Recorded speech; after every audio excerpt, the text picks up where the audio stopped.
mesdames et messieurs les directrices et directeurs, bien sûr, des fédérations, et toutes les équipes. Il y a beaucoup de monde aujourd'hui qui sont là des fédérations, et ça me fait vraiment plaisir. Bien sûr, nos partenaires du projet Venaison, mobilisation collective pour le développement rural, nos deux inspecteurs généraux de l'agriculture, Michel Reffier et Didier Garriot. Didier est parti, je crois. Hein. Il m'avait fait signe de loin.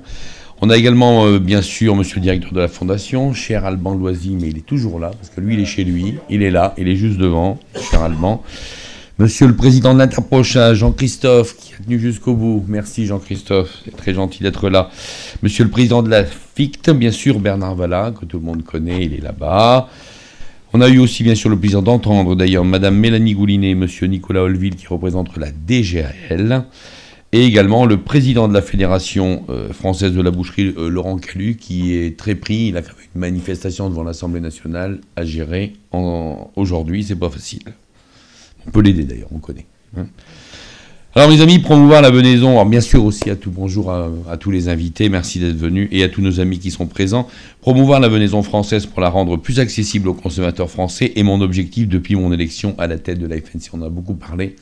Je sais que c'est un projet qui a tardé un petit peu, pour plein de raisons. Hein. Pour ceux qui connaissent la maison, on a eu tellement de choses à régler d'ici là, mais on s'est rendu compte que de toute façon, des choses à régler, mon cher directeur, on en aura tout le temps, comme les problèmes.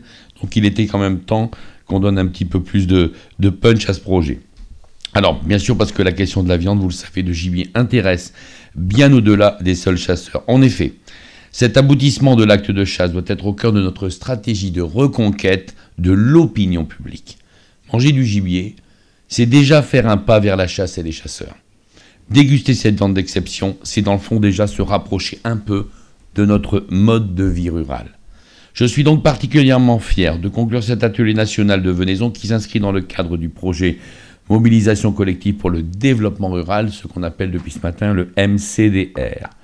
Merci à toutes et à tous ceux qui ont rendu cette journée possible. Bien sûr, la Fondation François Sommer, le ministère de l'Agriculture et le réseau rural français, sans oublier l'Europe, par les fonds FEDER, ces fonds qu'on appelle Fonds européens de développement régional, et ceux qui se sont investis dans l'organisation de cette journée.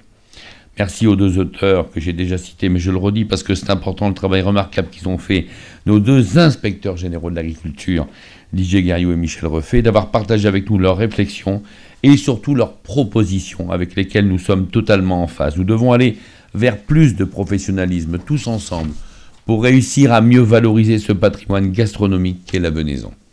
Cette mobilisation en faveur du développement de filières de proximité de viande de gibier a démarré dans le fond en 2019, donc il y a déjà quelques années, après que la FNC et ses partenaires aient remporté cet appel à projet MCDR. Et tout a commencé vraiment ce jour-là.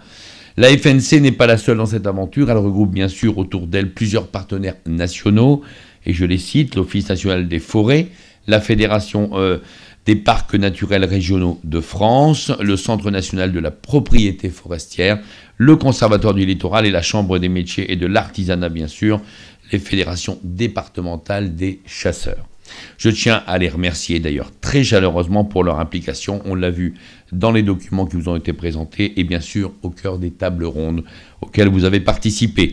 Disons-le clairement, structurer des filières dédiées, les développer, les faire connaître et reconnaître est un travail exigeant qui demande un engagement de tous les instants. Cet atelier national qui nous rassemble aujourd'hui conclut ce projet qui s'est opéré sur 3 années. Au départ, on avait 8 sites pilotes qui avaient été identifiés dans la Somme, les Ardennes, les Vosges, le Loiret, la Haute-Savoie, le Cantal-Aveyron, les Hautes-Pyrénées et les Pyrénées-Orientales, avec dans le fond un point commun, la volonté de développer la venaison, même s'ils étaient à des stades de développement souvent différents. Notre travail a donc consisté à animer et renforcer le développement de ces sites pilotes, de partager les expériences tout en assurant des missions d'expertise sur les points les plus bloquants. Je crois sincèrement en la force du collectif. Cette journée de réflexion et de retour d'expérience sur la venaison comme vecteur du développement rural et d'image positive pour la chasse en est la preuve. Nous sommes avec la valorisation de la viande de gibier dans l'ère du temps, mes amis. Cette viande répond aux nouvelles attentes du consommateur. Il est devenu, dans le fond, locavore. Il a compris qu'aller chercher des produits alimentaires quelquefois à l'autre bout du monde ou même à l'autre bout de la France pour les consommer à des milliers ou des centaines de kilomètres de leur zone de production n'est, dans le fond, pas forcément une bonne idée pour la planète. Cette nouvelle manière de consommer répond à un double enjeu, celui de partager, de participer à limiter le réchauffement climatique, et je viens de le dire, en consommant une viande avec un bon bilan carbone, qui est de plus reconnu dans le fond pour ses qualités nutritionnelles et gustatives. On adore tous manger de la viande de gibier. La viande de gibier réussit dans le fond ce double exploit. Profitons, mes chers amis, de cette belle opportunité qui nous est donnée. C'est pourquoi la venaison doit, d'une certaine manière, se démocratiser. Vive les saucisses de sanglier, les brochettes de chevreuil, les merguez de cerf au barbecue, n'en déplaise à notre vieille copine Sandrine Rousseau. J'ai toujours cru, dans le fond, en la désaisonnalité. On en a beaucoup parlé aujourd'hui. Michel Reffay a beaucoup insisté là-dessus. La désaisonnalité de la consommation de la viande de gibier, c'est très important. Que cela ne nous empêche pas, par ailleurs d'ailleurs, de la déguster dans nos repas de fête où elle a toujours une place, dans le fond, très traditionnelle. Il est donc nécessaire de développer des filières de mise en marché qui permettront aux consommateurs de se fournir facilement en produits de gibier frais ou transformés à tout moment de l'année avec une grande variété d'utilisations culinaires. Développer les filières de valorisation de venaison est aussi un formidable atout économique et social pour nos territoires ruraux. Vous savez, l'impact de la chasse en France, c'est 2 milliards d'euros non délocalisables sur les territoires ruraux. La venaison, à elle seule, peut représenter encore plus si on arrive demain à la structurer. Donc maintenir des emplois locaux, bien évidemment. Notre ruralité a grandement besoin de cette action sur la venaison. De nombreux métiers se trouvent confortés par le développement de ces filières. On l'a évoqué tous ensemble, que ce soit les transporteurs, les spécialistes de la transformation de viande, des artisans bouchers, charcutiers, traiteurs, cuisiniers, restaurateurs, et la liste est longue. Ces savoir-faire font dans le fond partie de l'excellence de la gastronomie à la française que le monde entier nous envie. Les travaux de cette journée l'ont montré, on a besoin de vous, de toutes vos compétences pour développer ces produits et surtout les faire connaître. Dans le cadre de ce projet, nous avons avancé avec bon sens et de manière concrète. Différents outils ont été développés au service des porteurs de projets pour faciliter la construction et le développement de filières de venaison de plus en plus performantes. Identifier quel programme d'aide financière solliciter pour assurer le financement d'équipements, accompagner les professionnels dans leur demande d'agrément par la rédaction de nouvelles fiches méthodes, sans oublier celles déjà réalisées pour aider les porteurs de projets de mise en marché de la venaison. Avant de conclure mon propos, je tiens à revenir sur certains facteurs limitants évoqués par nos intervenants lors de leur présentation des sites pilotes, que ce soit la difficulté à identifier parfois des professionnels de la viande intéressés par le travail de la venaison, ou la difficulté logistique d'organiser la collecte des carcasses de gibier, sans oublier bien sûr l'interprétation pas toujours uniforme, et on est revenu également dessus par l'administration départementale des textes de loi, même si la tâche n'est pas facile, tant le sujet dans le fond est nouveau et très spécifique. Bien sûr aussi, et il faut le dire, parfois, je le redis, et ça a été évoqué beaucoup dans le dernier atelier, des fois, le nœud gorgien réglementaire qui dépend directement aujourd'hui du ministère et de la DGAL.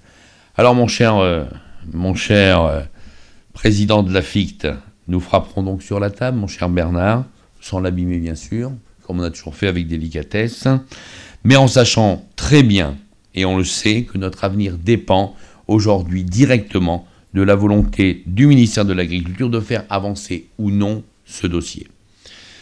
Bien sûr, le projet MCDR Venaison se termine. Notre mobilisation va se poursuivre car elle est capitale pour l'avenir de la chasse et son acceptation par la société. J'en veux pour preuve le recrutement en cours d'un salarié permanent de la FNC. Le travail qui reste à accomplir est important. L'élaboration d'un guide de bonne pratique, on vient de le dire, d'hygiène de la production primaire. On a bien compris que c'était une phase incontournable de lancement, de l'expérimentation également du dépeçage et de la première découpe par les chasseurs. La mise en place d'un signe de qualité respecté, reconnu et décliné régionalement, et j'en passe. J'espère que d'ici peu, nous nous retrouverons, mes amis, autour d'une nouvelle journée consacrée à la venaison, pour faire ensemble le constat que la viande de gibier française a gagné le cœur des Français par leurs assiettes. Dis-moi ce que tu manges, je te dirai qui tu es. Cette phrase, écrite par le gastronome français Jean-Anthelme Brillat-Savarin il y a 2 siècles, prend aujourd'hui tout son sens et toute son importance. Preuve dans le fond, mes amis, que depuis toujours, nutrition et identité sont intimement liées. Je vous remercie.